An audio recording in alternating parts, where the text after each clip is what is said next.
Welcome to the Learning Pines YouTube. We hope this video helps.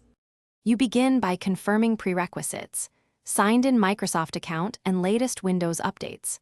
Once done, reboot to clear temporary holdups, then open the Microsoft Store so you can observe the exact error code or behavior. You should record the message verbatim. This tells you which service or cache to target.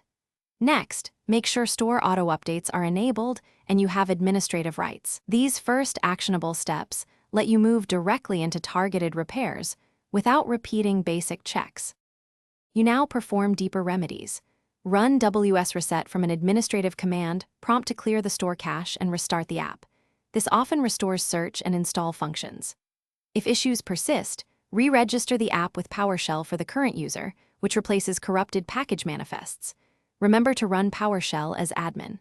Once done, verify related services like Microsoft Store Install Service and Clip SVC are running and set to automatic. These middle steps fix corrupted state and service dependencies. Finish by testing installs and updates in the store.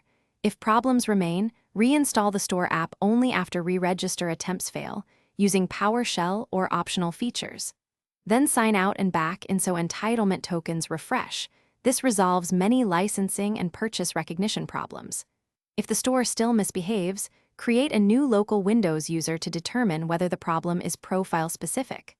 One key troubleshooting tip: when stuck, check the exact error code and run WS reset before reinstalling. It often saves time and preserves settings. Thanks for watching.